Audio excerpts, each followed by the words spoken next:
Uy, ang laki nun ah. Nagulat naman ako sa buntot nun. Ayun oh. Ang laki ng buntot. Ano kaya ito? Bangus? Ayun, ang laki. Uy.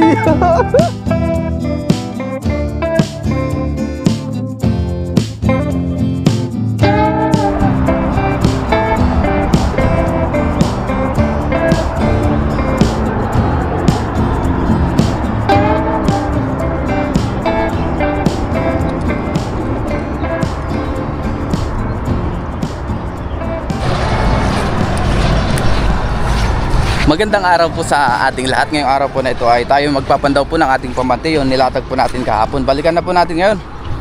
Pandawin na natin. Ngayon ay low tide na rin. Nandito muli tayo sa dagat. I hope na marami tayong nahuli na pwedeng pang ulam, pang stock. Diyan po natin linatag yung ating pamante. Doon, banda. Pag ganyan. Salamat pala kay Kahasang Adventure kasi tinulungan niya ako kahapon sa paglalatag ng pamante o lambat. Lusong muna tayo dito sa may putikan. Good morning po sa ating lahat. Ang oras pala natin ngayon ay 6:20 na po ng umaga. Bisa natin ang pagpapandaw. Let's go. Yan. Ito na yung ating lambat. Putulin ko lang yung tali tapos doon tayo sa kabila magtanggal ng huli. Kung merong manghuli ito. Yan. Doon tayo. Dito kasi maputik. Kaya hindi tayo pwede ditong magtanggal ng huli. Puro putik na tayo. Lalo na pagka malalaki yung isda.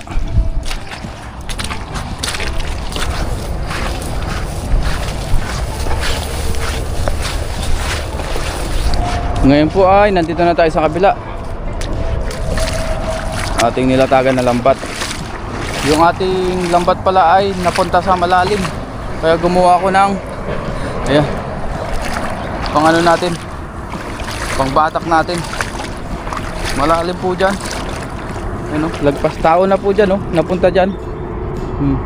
Kaya ang gawin natin, ayan, gumawa ko ng DIY bato. Tsaka mayroon tayong tali dito. Ayan, lagi ako may dalang tali kasi in case na ganyan nga mangyari. Tinangay po yan ng malakas na agos. Ayan. Hindi tinamaan. Sablay sa unang tira. Ayun. Ayun oh.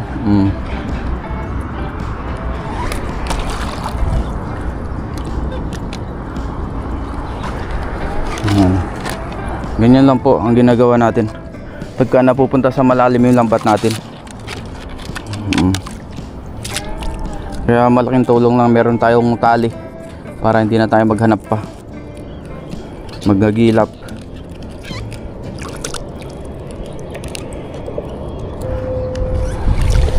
Ayun.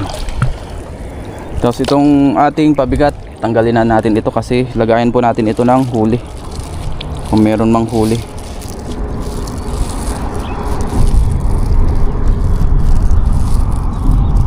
Ayop na marami tayong nahuli ngayon. Kahit na pang ulam lang, pwede na sa atin.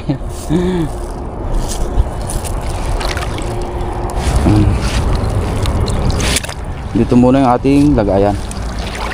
O yung ating tali. Dito natin batakin sa medyo mababaw. Yan. Umpisa na po natin.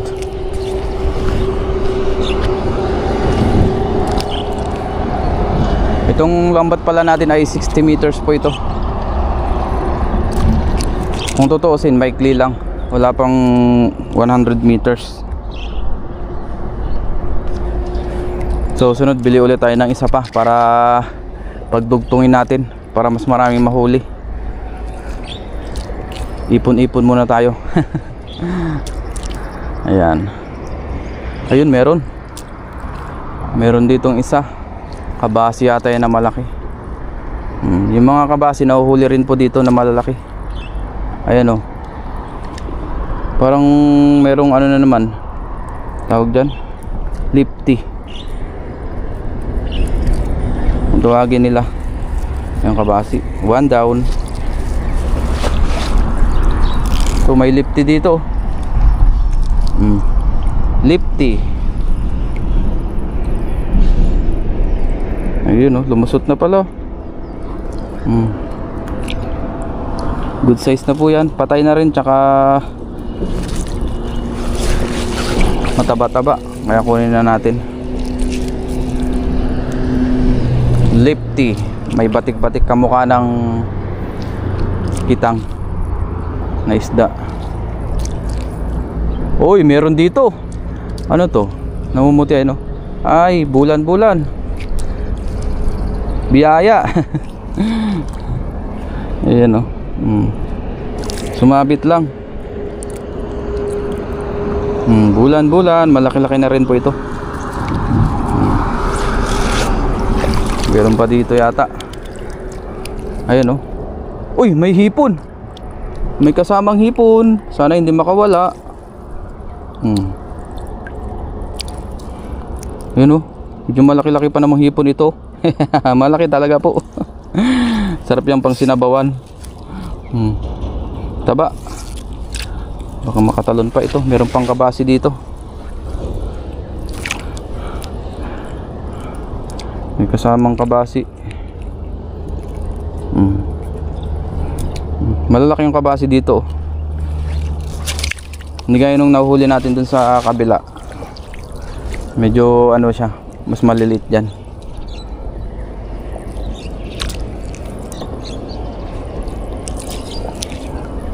Dito kaya ano pang meron? Yung lambat pala natin, ang size po nito ay 6 kung sa Pinas. Dito kasi iba ang size nila pagdating sa lambat.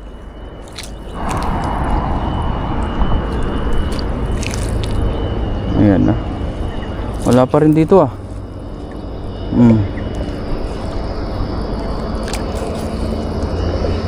Uy, parang may nagbabibrate dun sa bandang gitna.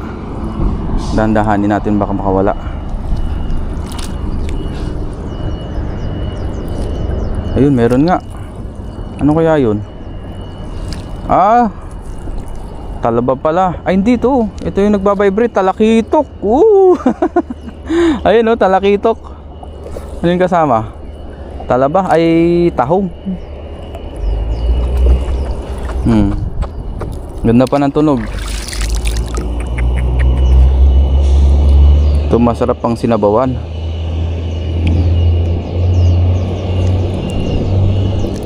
May sabit lang ito sa kanyang pinakataas. Pero madali naman matanggal. Once na natanggal na, madali na po siyang ilusot. Yun. Tanggal. Talakitok. Good size. Sarap na yung pang sabaw.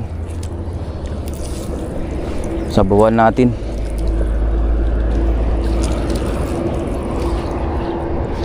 Kaya ito, may bilis lang po natin mapandaw. Dahil nga, uy, ang laki nun ah. Nagulat naman ako sa buntot nun. Ayun oh. Ang laki ng buntot. Ano kaya ito? Bangus? Ayun, ang laki. Uy. Bangus na malaki. Thank you Lord. Ang laki oh. Wow. Oh. Nagulat ako. Oh, ang laki. Oh. Wow, tignan yung baraso ko guys oh. Natakpan na. Oh, jackpot tayo sa bangus. Hindi siya lubusot oh. Nagpalupalupot lang siya. Oh. Kakahuli lang po nito, namatay lang siguro dahil nga sa kalaw. Ang ganda, laki. Jackpot. Thank you Lord. Kung titignan nyo hasang o pulang-pula oh, ayan oh.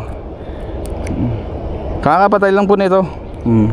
Ganda pa ng kulay oh. Wow.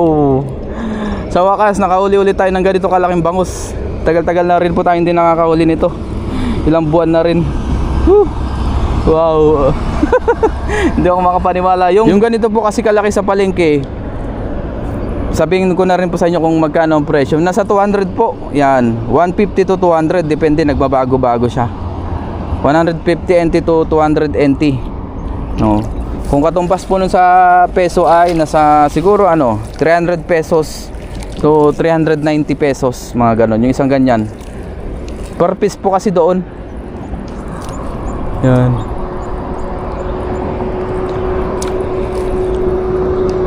Grabe oh. Uy, meron pa dito.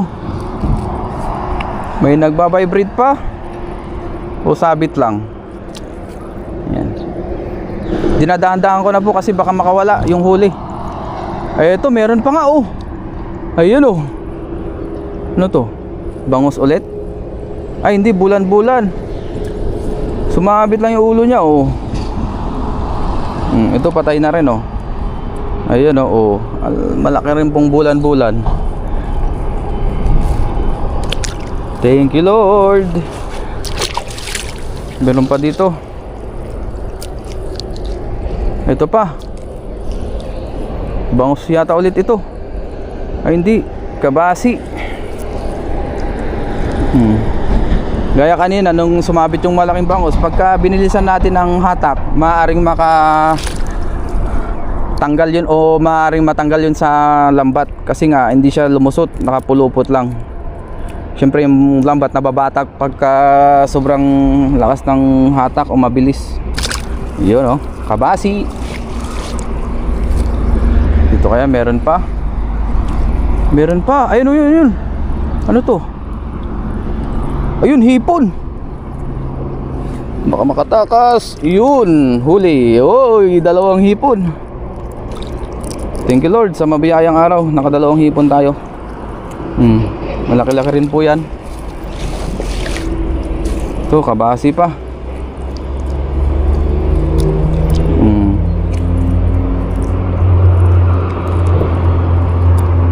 Thank you Lord. Ayan oh. Ayos. Ito ano pa ito?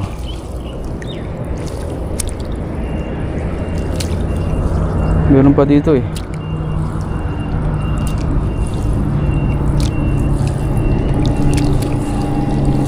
Wala na.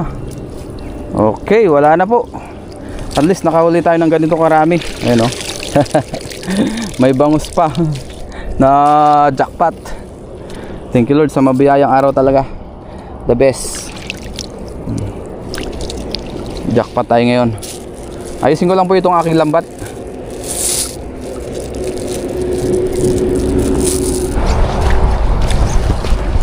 Ilipat ko lang tong ating nahuli dito sa plastic. Mamaya gawa tayong thumbnail. Hanap mo ng lagayan ko po ito ng lambat. Wow. Uy. Ayan na yung ating nahuli. Ito na po yung ating lambat. Naayos na rin po natin. Ayan. Sa susunod ulit tayo maglatag.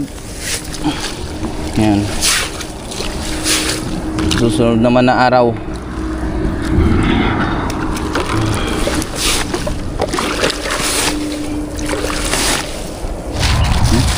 At ito na nga yung ating nahuli. Yan, napakita ko naman na kanina. Sari-sari po, may bulan-bulan, lipti, yan, kabasi, talakitok, mga hipon. Yan po yung ating nahuli ngayon. At syempre yung ating pinaka-jackpot, ang bangus. Yan, laki oh, diba? Malaki na po ito para sa akin. Lagpas na po ito ng siguro 1 kilo. Mga ganyan, mga 1.1 kilos. Thank you Lord. Kasi mga hipon malalaki din oh. Malalaki po yan oh.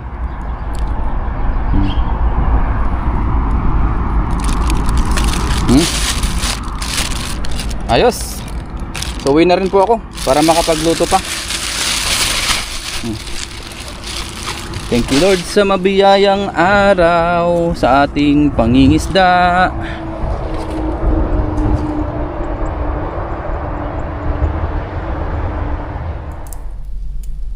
Ngayon po ay nasa dorm na tayo. Nalinisin na rin po natin yung ating mga isda. Magluto naman tayo ngayon. Yung iba ay prito natin. Yung ibang hiwa ng bangus na malalaki ano. O malaki na isang pirasong bangus. Iprito natin yung ibang size o slice. Nakapagsalang na rin pala tayo dito ng kawali na may mantika.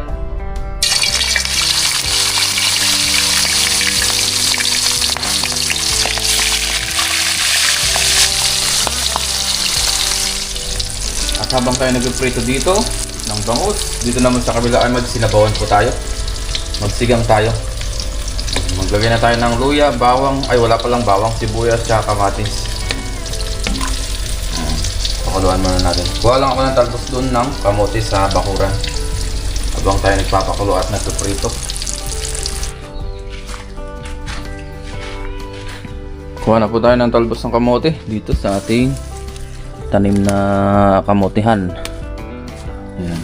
Hindi lang naman, panghalo lang. Medyo madamo na ulit dito kasi nga gawa ng ulan. Sa susunod ay linisan natin ito. Baka mamayang hapon siguro. Para mabawasan.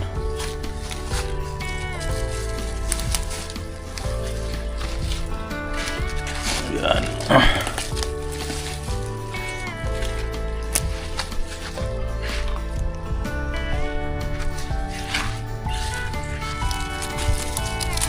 Sarap nito, talbos ng kamote.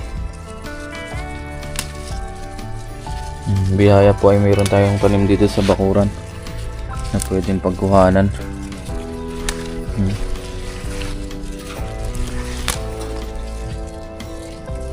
May libreng isda at gulay. Ang dami pa.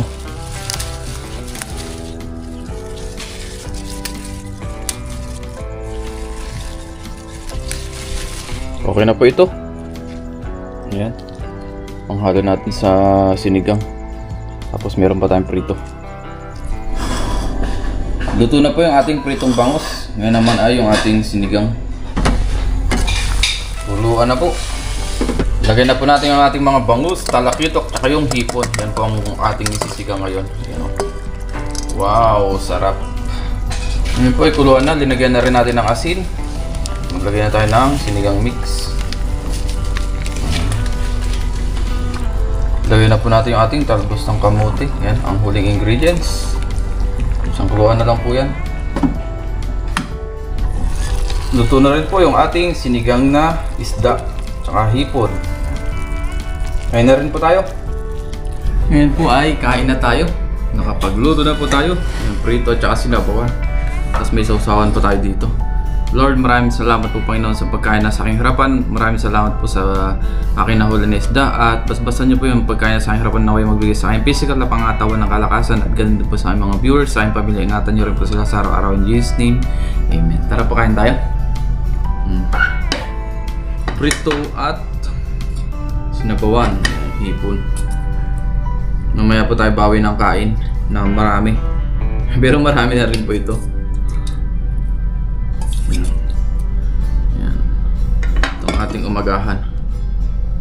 Kain po tayo. Let's eat. Magkamay po tayo. Bangus. Wow, sausaw natin sa toyo mansi.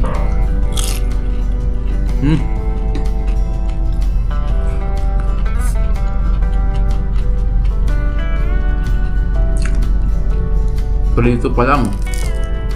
Sold na. Biyaya pa yung nakaulit tayo ng malaking bangus.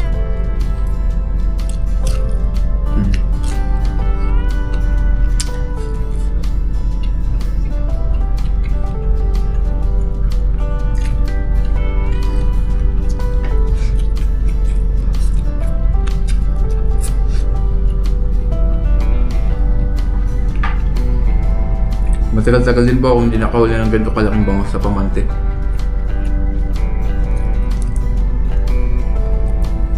Ilang buwan na rin.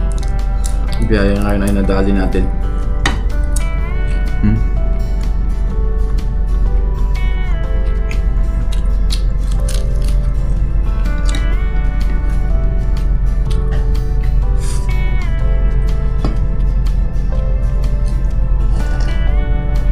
Sabaw.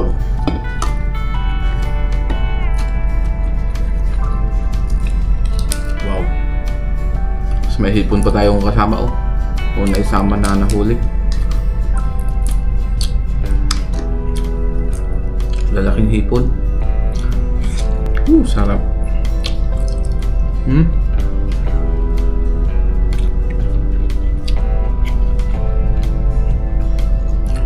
biyaya po talaga yung spot na yun. Pwede tayo makauli ng sari-saring pang-ulam.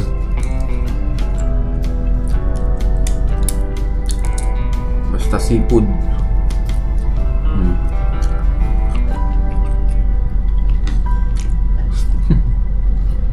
Nagutom.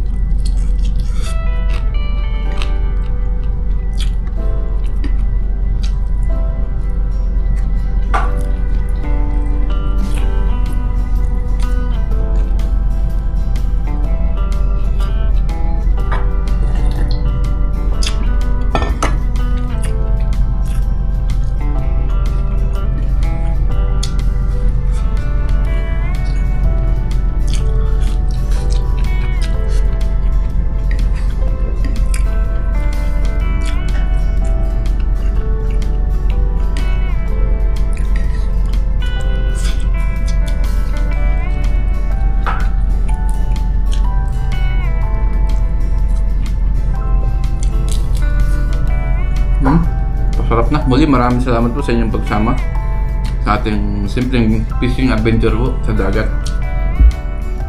Pamamante. At sa patuloy na pagko-comment, pag-like, pag-share ng ating vlog.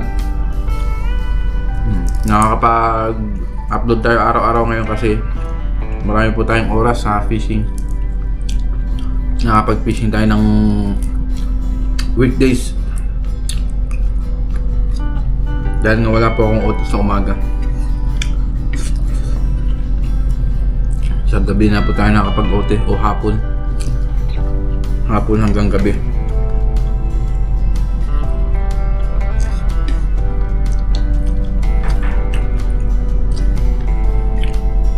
Maraming salamat po. Ingat po tayong lahat and God bless.